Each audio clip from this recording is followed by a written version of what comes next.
enggak seperti yang saya kira, enggak seperti yang saya duga. Kita udah janjian dan syarat dari pesugihan itu hanya bercinta. Setelah itu mau nafsu mau apa di situ. Selang enggak pulang dari situ, kita seperti orang biasa, enggak kenal apapun. Saya enggak tahu kenapa setelah Assalamualaikum warahmatullahi wabarakatuh. Perkenalkan, nama saya Sarah. Saya adalah pelaku pesugihan di Gunung Kemukus. Saya waktu itu kena tipu teman saya. Berawal dari saya berteman dengan teman saya ini yang tidak sengaja saya kenal waktu itu saat saya ketemu pas saya lagi keadaan tidak menentu. Saya waktu itu memang benar-benar down, tidak ada penghasilan sama sekali. Setelah saya ditinggal suami saya yang meninggalkan saya begitu saja saat saya sedang hamil, dengan begitu banyak hutang yang dibebankan ke saya. Sama sekali saya waktu itu masih hamil muda, sampai saya melahirkan, sampai anak saya lahir pun suami saya sama sekali tidak menampakkan batang hidungnya, meninggalkan kami berdua begitu saja. Dan saat kami berdua dalam keadaan nggak bisa makan, nggak ada uang sama sekali, sudah numpang di keluarga bude saya terlalu lama.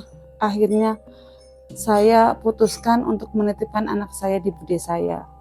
Kemudian saya cari pekerjaan karena saya adalah orang daerah. Saya putuskan untuk ke kota, nanya pekerjaan apa saja yang bisa buat saya kerjakan, karena pendidikan saya rendah, tapi saya cantik. Saya itu cantik, menurut orang itu saya cantik. Jadi modal saya pun saya cantik gitu. Saya akan bekerja apa saja dengan kecantikan saya.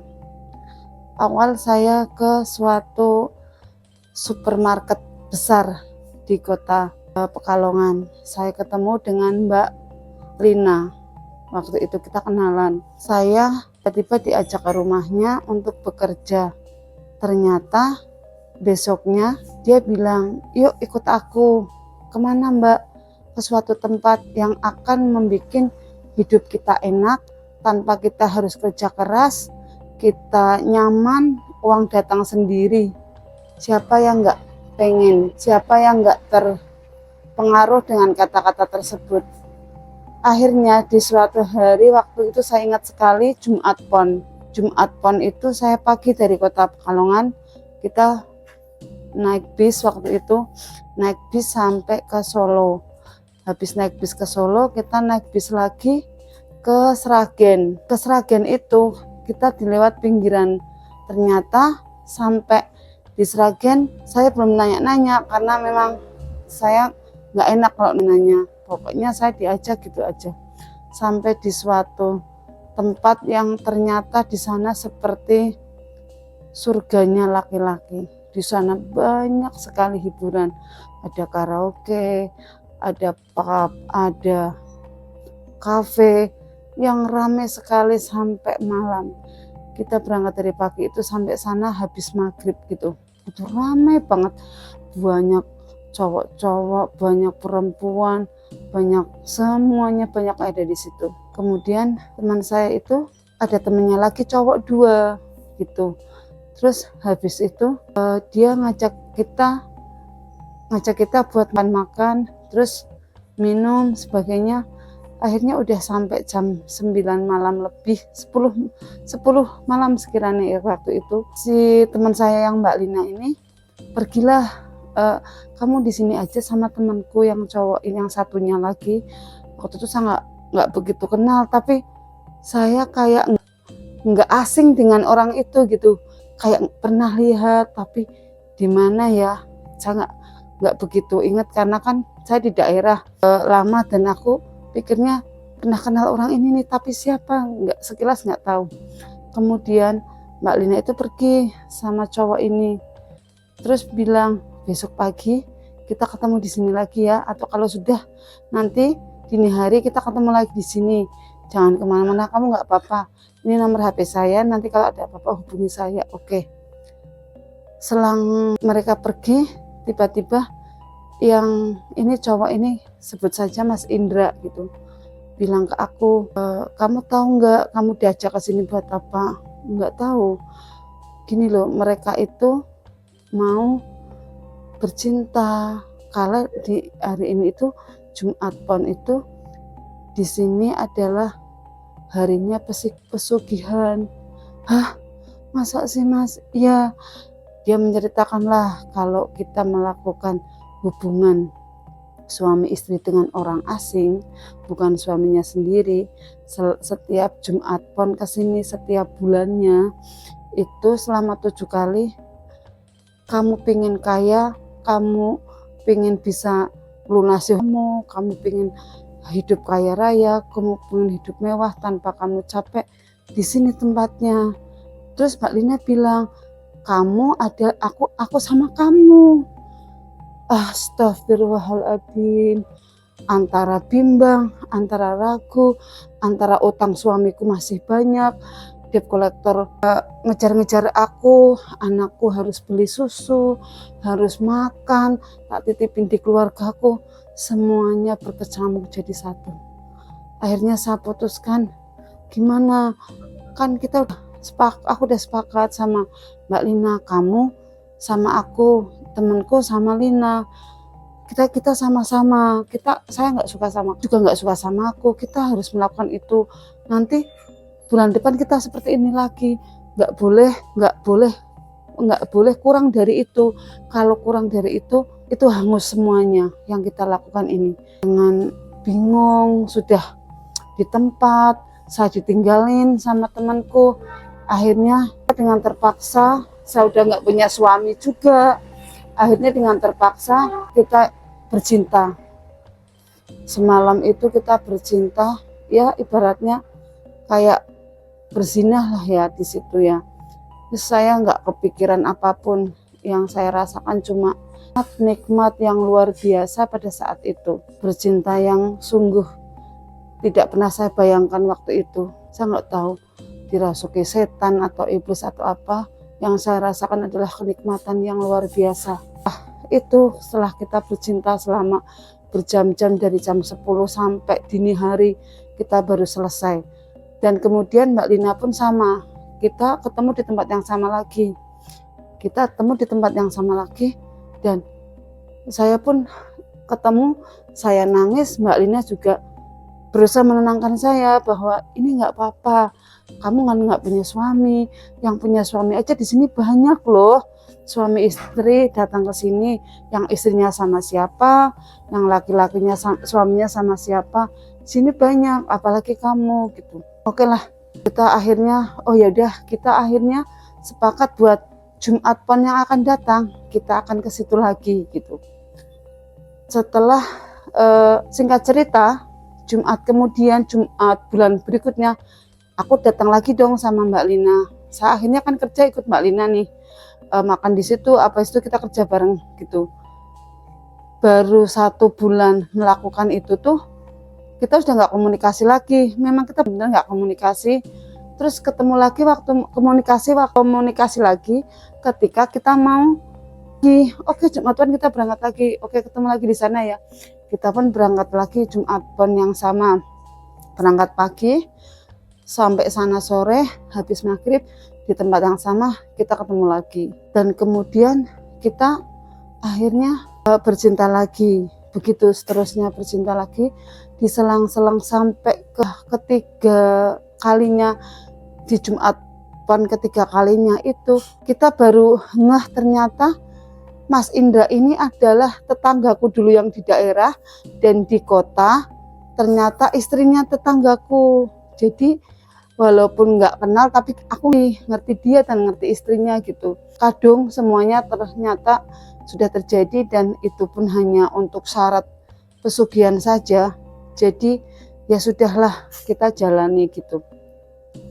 Udah sampai ketiga itu perekonomian Mas Indra yang dia adalah pedagang batik gitu, yang dia juga habis ditipu habis-habisan sama temannya sendiri, sudah mulai menerima banyak pesanan. Dia mulai dapat pesanan, dia mulai naik, dia mulai bisa bisa belanja kain lagi. Dia menceritakan ke kita, dan saya sama Mbak Lina jualan sembako pun saya sama Mbak Lina baru 3 kali itu pun semakin banyak yang pesan. Ada yang mau menikah tiba-tiba pesan ke saya, aku butuh 50 juta, siapkan sembako, aku butuh ini, aku butuh itu. Sampai kita pun benar ya, sampai kita pun enak-enak aja sampai ke tempat kita. Sudah, yuk gimana, kita sudah mulai ada peningkatan, ada sampai ke 5, ke 6, dan puncaknya kita ke 7. Ke 7 itu dagangan saya dan Mbak Lina, saya sudah mulai berdiri sendiri, udah nggak join sama Mbak Lina lagi. Mbak Lina udah sendiri, pasangannya Mbak Lina yang waktu itu kita berpartner bersama pun udah gila-gilaan dia usahanya. Usaha konveksinya dia meningkat tajam. Kemudian yang sama aku itu Mas Indra, peningkatannya drastis banget. Dia sudah bisa beli mobil, gonta-ganti mobil dia sudah, karena cowok mungkin. Saya alhamdulillah saya bisa ambil rumah, saya udah ngambil anak saya dari bude saya, udah tak sekolahin, yang berangkat pagi pulang sore gitu sudah tak titipin, sudah enak, sudah bahagia-bahagianya gitu. Dan kisah ini pun ternyata enggak seperti yang saya kira, enggak seperti yang saya duga. Kita udah janjian dan syarat dari pesugihan itu hanya bercinta. Setelah itu mau nafsu mau apa di situ. Selang enggak pulang dari situ kita seperti orang biasa, enggak kenal apapun. Saya nggak tahu kenapa setelah kita di puncaknya, kita ketemu lagi nih. Saya ketemu Mas Indra dong. Saya ketemu Mas Indra lagi, gimana usahamu lancar gini. Ternyata Mas Indra, aku masih sendiri. Saya masih sendiri Mas, kayak kemarin aku belum punya suami lagi. Mas Indra ternyata cerita kalau istrinya lumpuh, nggak bisa bercinta, nggak bisa melayani. Saya nggak tahu apakah itu emang tumbalnya seperti itu, saya nggak tahu. Tiba-tiba hasrat itu tumbuh dari Mas Indra ke aku. Tiba-tiba Mas Indra, yuk, nggak boleh Mas Indra, nggak boleh. Kita nggak bisa seperti ini, kita itu melanggar. Enggak lah, sekali ini aja tuh. Yang kemarin kan kita udah sukses, kita udah berjalan, udah sekitar 4 tahun, hampir 5 tahun. Dan kita masih di puncaknya terus, kita mungkin nggak apa-apa. Istri saya emang sakit, nggak bisa melayani saya, dan ternyata yang saya rasakan, ternyata aku butuh kamu. Ternyata aku kan ada orang lain Mas, bisa kan sama orang lain? Nggak bisa. Ternyata aku waktu di Kemukus itu selalu terngiang-ngiang bercinta dengan saya. Yang begitu mungkin bercintanya dikasih hawa nafsu setan sama iblis yang begitu hot, dan Mas Indra nggak bisa ngelupain rasanya bercinta dengan saya. Astagfirullah, itu yang terjadi, yang bikin semuanya ke titik nol. Setelah kami bercinta, kalau nggak salah kita tuh bercinta 3 kali itu, Mas Indra itu merasakan nikmat yang luar biasa karena sudah lama tidak bercinta dengan istrinya. Akhirnya entah kenapa di keluarganya dia tiba-tiba yang pesanan batik yang udah jadi udah di 50% gagal. Dah itu yang terjadi ketika aku merasa apakah ini karena kita sudah melanggar perjanjian ya. Dia ngerasa enggak, ini cuma bagian kecil. Dia merasa Mas Indra seperti itu, ini cuma bagian kecil. Ternyata aku pun malah mengalami hal yang sama. Pesanan beras yang biasanya 2 ton gitu, yang dari catering, tiba-tiba dibatalin karena ada pemasok yang lain yang masuk harga yang lebih murah dari saya biasa kasih. Saya telepon kemudian sama Mas Indra, Mas Indra, kok aku seperti ini? Dia jawab, aku juga seperti ini. Kemudian nggak selang berapa lama anaknya Mas Indra kecelakaan, meninggal dunia. Saya nggak habis pikir, apa nih yang terjadi, apa nih, saya kayak diteror, saya ketakutan, ada apa lagi nih nanti nih, ada apa lagi nih. Suami istrinya akhirnya yang lumpuh itu meninggal, bertubi-tubi di Mas Indra, dan saya hanya kecil karena itu keuangan saya yang dikurang-kurang gitu kan, hilang. Kalau di Mas Indra enggak, di Mas Indra nyawa hilang, kemudian hartanya ludes, habis dan habis. Saya setiap hari merasa terteror, apalagi anakku cuma satu-satunya. Apa yang terjadi di anak saya? Saking saya takutnya, sekolah tak antar, pulang tak tungguin, di sana tak tungguin. Setiap dia pulang sekolah, saya merasa deg-degan, hati saya nggak karu-karuan karena anaknya Mas Indra yang kedua itu tiba dapat kabar kecelakaan, tapi tidak apa-apa, cuma kakinya patah. Itu Mas Indra sudah mulai oleng, sudah mulai agak gila, sudah mulai mikir, inilah yang terjadi jika kita melanggar perjanjian pesugihan di Gunung Kemukus. Habis hartanya, istrinya, anaknya meninggal, hartanya habis ludes, kemudian anak yang satu lagi cacat. Dan saya langsung tanpa saya pikir panjang, saya datangi Ustadz, saya ceritakan semua yang terjadi pada saya ceritakan dari awal, dan kemudian Ustadz saya bilang, apa yang di kamu yang sudah habis? Harta saya udah habis semua, saya udah nggak bisa kulaan lagi, pelanggan saya lari semua, dengan apapun yang saya lakukan sudah nggak bisa. Nggak tahu kenapa itu semua pelanggan saya semua diambilin orang-orang dengan sendirinya, padahal dia tidak ingin meninggalkan saya, tapi dengan sendirinya sudah langsung diisi orang tanpa sebelumnya saya ngisi. Gitu seterusnya sampai saya nggak bisa kulaan lagi, sama sekali saya udah nggak bisa muter lagi. Mas Indra sudah terpuruk, tinggal dia ngurusin anaknya. Mas Indra kembali ke nol lagi, kemudian dia bekerja jadi sopir lagi, sudah nol. Dia ketemu saya pun menangisi apa yang sudah dia lakukan. Kemudian saya suruh cepat-cepat bertobat, kemudian saya langsung merapat ke Ustadz saya.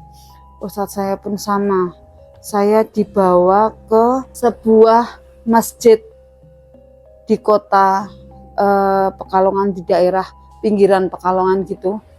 Ada sebuah masjid tua yang di situ ada sumur keramat, yang setiap malam Jumat itu banyak sekali yang datang untuk ngalap berkah, untuk mandi, untuk menghilangkan baik penyakit hati ataupun penyakit fisik. Saya dibawa ke situ. Itu malam Jumat, waktu itu laki-laki banyak sekali. Akhirnya saya ngantri dari jam 12 malam sampai laki-laki pada selesai mandi. Saya mandinya jam 2. Jam 2 pagi saya dimandiin sama Ustadz saya. Kamu berdoa, baca Al-Fatihah yang banyak gitu. Terus habis itu saya dimandiin, kemudian saya dipindahin ke kolam. Ada kolam yang saya lihat banyak orang yang datang bawa botol gitu, botol kemasan, ngisi. Dari mana Mas? Dari Kendal, dari Semarang, dari Cirebon, pada datang ngambil air tersebut, terus dibawa pulang. Ada yang datang, saya habis mandi di situ, disuruhlah mandi di sini, di kolam tersebut. Begitu saya baru aja mau wudhu, kan ada tempat wudhu, kemudian kolam. Begitu saya mau wudhu ngambil air, tiba saya kejedak Mas, jebret. Saya kayak sesuatu yang ditarik dari jantung saya, kemudian saya lepas.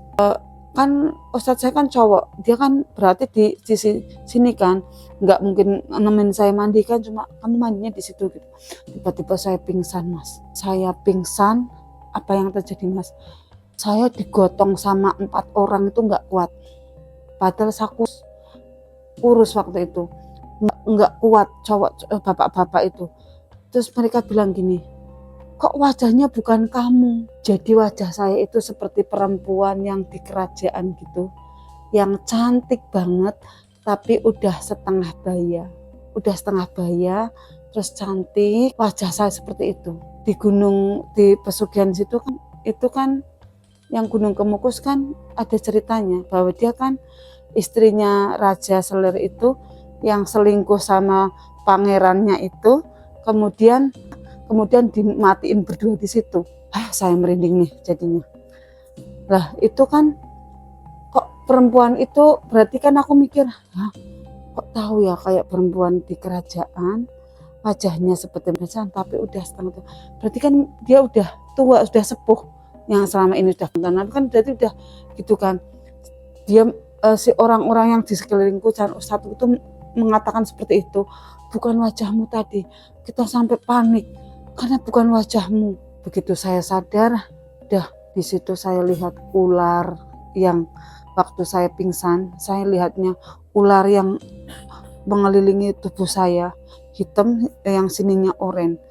Setelah itu aku merasanya waktu di pingsan itu aku dililit ular yang seperti ular yang mau menerkam saya gitu. Terus saya ustadz saya pada zikir semua sama santri-santrinya 4 itu. Akhirnya waktu itu saya langsung sadar. Begitu saya sadar, terus ustadz saya bilang, ya ini tadi sudah mulai ada yang keluar. Jadi ular apa semua itu yang kamu rasakan itu dampak dari sana. Kamu terus bertobat, kamu zikir ini setiap hari. Akhirnya di hari Jumat kemudian itu juga sama, saya mulai ikut kajian, kemudian saya diruqyah sama ustadz saya pun sama. Saya katanya saya ngomong yang ngelantur tentang yang di kerajaan-kerajaan yang saya nggak tahu, yang memang jika saya melanggar perjanjian pesugihan, maka harta saya akan habis kembali, lebih habis dari yang kemarin. Kemudian yang lebih parah lagi, numbal untuk keluarga orang-orang yang dicintai itu yang akan dicabut nyawanya ataupun jadi tumbal di Gunung Kemukus.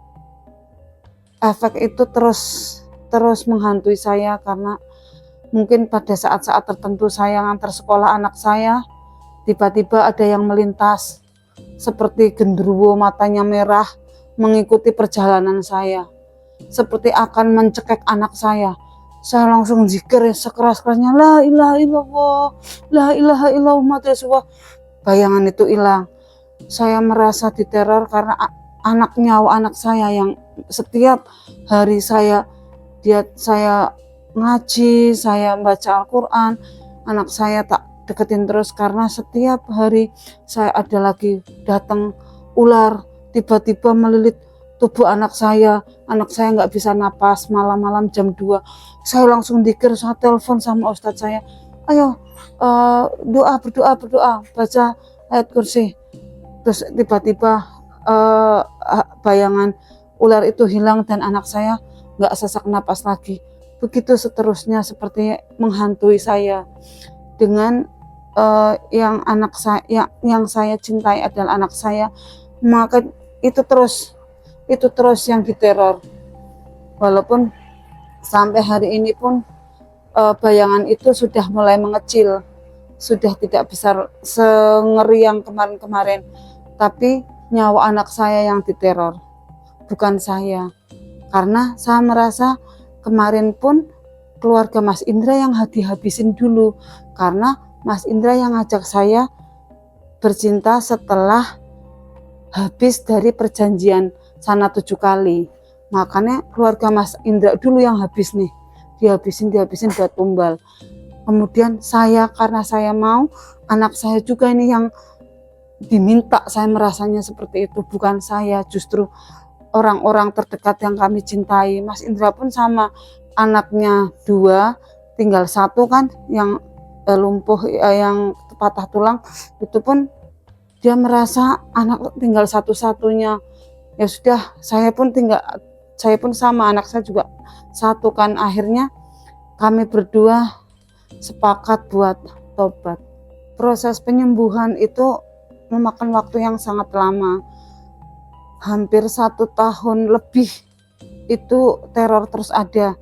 Saya udah ke ustadz, ke masjid yang di suatu kota yang di pinggiran Pekalongan, kemudian saya ke ziarah ke makam Rogoselo. Di makam Rogoselo, dari sana saya pulang, percaya nggak percaya, saya merasakan tubuh saya nggak bisa buat jalan, nggak bisa buat gerak, nggak bisa buat apa. Saya seperti ini, seperti bentuk orang bercinta, karena waktu itu mungkin kita bercintanya terlalu hot atau gimana. Saya merasakan, yang saya rasakan sungguh luar biasa. Jadi apa-apa yang saya gerakan nggak bisa, sama sekali, kaku. Itu yang saya rasakan waktu saya ziarah ke Rogoselo. Kemudian saya juga ziarah juga ke Kota Batang. Waktu itu diajak ustadz saya untuk mandi di sana, di Bismo. Mandi di sana dengan ritual celana dalam ataupun bra yang saya pakai harus dibuang di sana. Saya beli baru ke sana.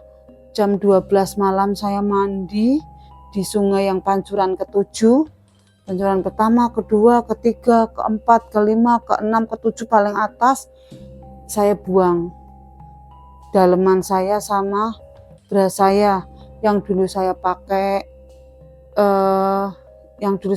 ke Kemukus. Semua barang-barang yang saya pakai itu saya buang di sana. Semuanya, terus buang sial gitu ibaratnya. Terus kita pulang, mau jam berapa? Jam 3 pagi kita pulang.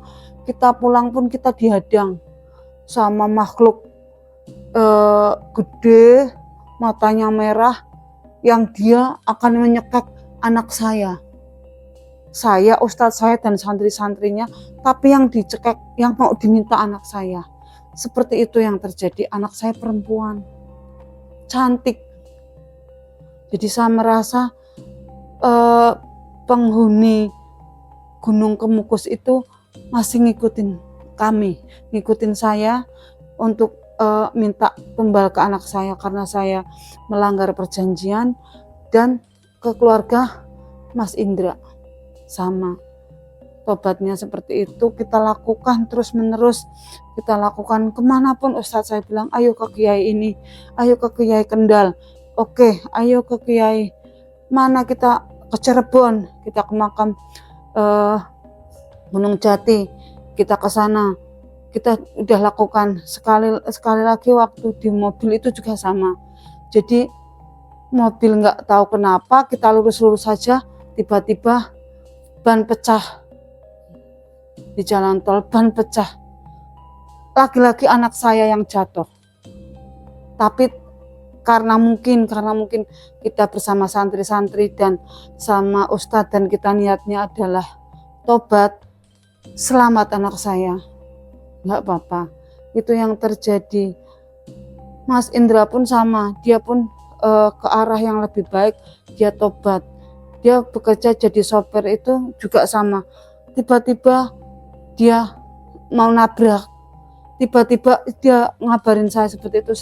Setiap apapun yang terjadi di Mas Indra ngabarin saya. Aku seperti ini, kamu gimana, udah kita tobat. Tapi masih saja tetap tobat kita itu lillahi ta'ala, kita pengen tobat benar-benar, semoga diterima sama Allah tobat kami berdua. Jangan ditiru, jangan dilakukan ke siapapun, karena akibatnya pesugihan itu bukan ke diri kita sendiri, ternyata justru orang-orang yang dicintai kami, yang kami sayang, yang aku sayang itu yang mereka minta gitu.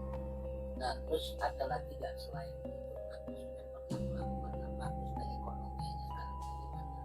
Keekonomiannya kita sudah nol, kita sudah lillahi ta'ala dari nol, semua uang dan semua penjualan barang-barang jualan sudah saya jual, uangnya sudah saya sedekahkan ke masjid.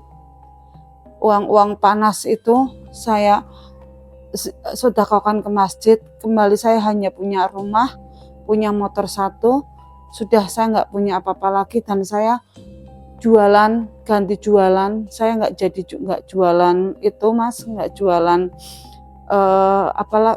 sembako lagi karena sudah nggak laku. Saya cuma jualan pecel di rumah. Aku pernah bukan sembuh, kita ikhtiar gitu, ikhtiarnya itu ziarah ke Bokoran. Di sana kan ke Nyai yang di makam Nyai Mariam gitu ya, kalau nggak salah, apa siapa gitu yang di Bojong gitu. Saya ke sana malam-malam, sama juga jam 1 malam sama ustadz saya gitu. Kita masuk ke situ, saya lihat ada kayak dayang-dayang yang kayak di keraton gitu loh, yang pakai kemben sedikit, pakai itu ada 2 pasang orang itu mempersilahkan kami masuk. Silakan masuk, tapi yang lihat cuma saya sendiri, yang lainnya nggak lihat. Terus waktu sudah selesai ritual ziarah, saya disuruh minum sama ustadz saya, minum air kendi yang di pojokan makam. Di situ saya suruh minum airnya. Habis minum airnya, kemudian selesai suruh berdoa, kamu pinginnya apa, seperti apa, buat mersihin badan biar enggak terkontaminasi yang hal-hal yang kemarin dari itu efek dari saya melanggar larangan itu kan.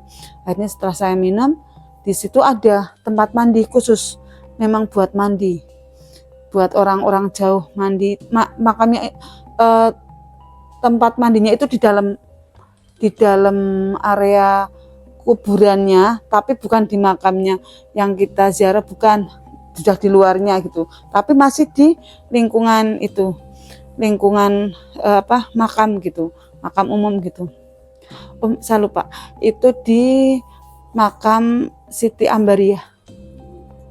Jadi kan ibu ya, menurut ustadz saya, karena saya perempuan, kamu berarti mohon ampun sama Allah, lantarannya Siti Ambariah ini kan wasilahnya kan itu ya, mungkin ibu-ibu, seorang ibu kan lebih tahu perasaan gitu kan. Waktu saya mandi mas, apa mas yang terjadi mas? Keluarnya pasir mas dari tubuh saya, pasir, terus kemudian merah kayak darah, sampai saya ini apa gitu. Saya lihat di pojokan gitu, di sudut ruangan gitu, apa mas, genderuwo yang gede yang matanya merah yang ngikutin aku terus. Sambil saya tetap berdoa, sambil saya keramas, saya telanjang waktu itu mas, telanjang. Saya bilang, kalau kamu mau makan, makan saja saya, jangan anak saya. Kalau kamu mau makan saja saya, jangan anak saya. Tiba-tiba itu hilang dengan sendirinya, dan yang saya mandi darah pasir itu lama-lama bening, terus sudah nggak ada mas, yang kayak tanah becek, kayak darah, kayak tanah, kayak pasir itu tak lihat, sudah nggak ada, udah bersih. Saya ganti baju, saya bilang sama ustadz saya, ada apa kayak gitu. Ustadz saya, ada apa? Misalkan Lah kan teriak-teriak di kamar mandi, kan ada apa gitu. Nggak apa-apa, ya terusin gitu kan. Terusin aja mandinya, terusin. Kita mandi, udah selesai.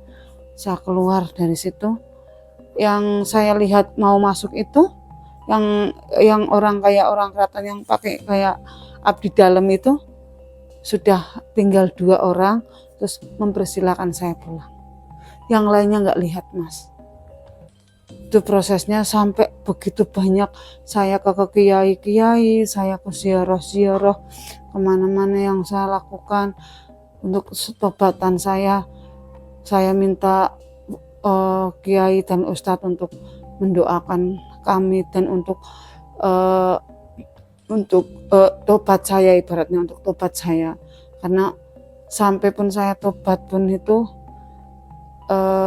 yang saya rasakan itu mungkin kalau pesugihan itu memang azabnya dunia dan akhirat. Mungkin akhirnya dunia pun belum kelar, kayak belum selesai, dan saya pun kembali seperti semula dengan ekonomi yang pas-pasan, tapi saya sudah sedikit demi sedikit mengalami ketenangan hidup, tidak dikejar-kejar sama ketakutan atau teror hantu penghuni dari Gunung Kemukus yang ngikut ke keluarga saya ataupun keluarga Mas Indra gitu. Nah itu ada lagi nggak yang lebih parah itu, ada lagi nggak? Yang lebih parah yang saya ingat waktu anak saya di rumah sakit, itu kan dia di rumah sakit waktu itu sakit tipes, diagnosanya sakit tipes. Kemudian kan saya kan yang jaga sendiri, karena ada butuh sesuatu, saya beli makanan sendiri ke bawah gitu loh. Anak saya kan kursinya kan 2 ya, itu sama sini bednya 2, yang satu sebelah, yang satu anak saya titiplah sama masnya ini, Mas saya nitip ya Mas ya gitu. Oh ya Bu, saya tak beli makanan dulu gitu. Oh ya, nggak lama ya, mungkin 1/4 atau 20 menit saya ke atas, anak saya udah kayak gini Mas, kayak gini, udah tersenggal-senggal kayak dicekek gitu. Itu masih dirubungin sama itu susternya, sama padahal dia keadaan baik-baik saja. Udah kita besok mau pulang, itu susternya itu melihatnya itu saya lagi nyekek anak saya tersenggal. Saya lihatnya anak saya tersenggal-senggal, tapi si suster sama tetangga itu, Bu jangan Bu, ingat Bu, sadar Bu, ini anaknya loh Bu, kayak gitu. Begitu saya masuk, mereka terlongang-longang Mas, lihat saya, loh Bu, Ibu, terus dilihat, loh kok nggak ada. Jadi mereka semua itu lihat saya nyekek anak saya, tapi saya lihat anak saya lagi tersenggal-senggal kayak sakratul maut gitu. Lah si suster-susternya tuh lihatnya saya tuh lagi nyekek anak saya disuruh sadar, dikirain saya depresi atau saya mau matiin. Begitu saya datang, si bayangan itu hilang, orangnya itu hilang, dan mereka semua melihat saya, loh gitu Mas.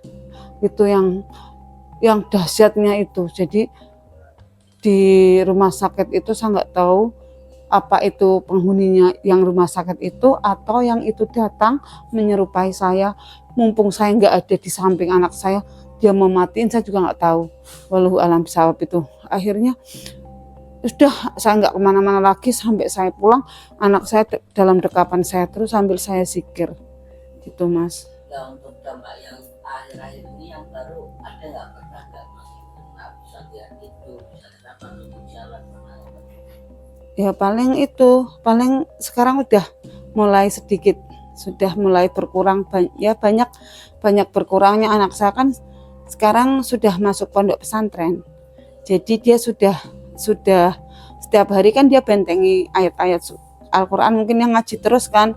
Akhirnya saya nanyain pun sudah nggak ada gangguan lagi. Paling gangguan kecil di saya Paling saya kadang ada suara-suara apa, pintu terbuka kebuka sendiri, atau tiba-tiba pas tidur sendirian ada yang ketok-ketok jendela tapi nggak ada orangnya, gitu aja sih. Selebihnya Nah, untuk kondisi keekonomian sekarang gimana Mbak? ya keekonomian saya udah ya buat sehari-hari saya udah lancar, sudah seperti biasalah jualan ya. Aku bisa nyimpen beberapa tabungan, saya udah ikut arisan-arisan gitu, saya udah bisa ikut gitu. Dan kesan dan pesannya itu apa untuk yang lain agar biar nggak gitu? Pesan kesannya, apapun kondisi kita, dalam keadaan kepepet apapun, hindarkan untuk bekerja sama dengan setan, jin dan sebagainya, untuk pesugihan, atas nama pesugihan jangan diikuti.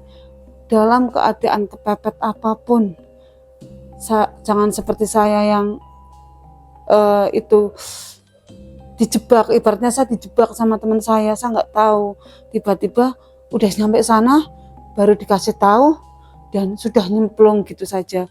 Jadi benar-benar saya itu dijebak teman saya nggak tahu apa-apa, saya bodoh, saya panik saat itu, saya terpuruk saat itu, saya bingung tentang keekonomian, akhirnya saya terjerumus ke situ.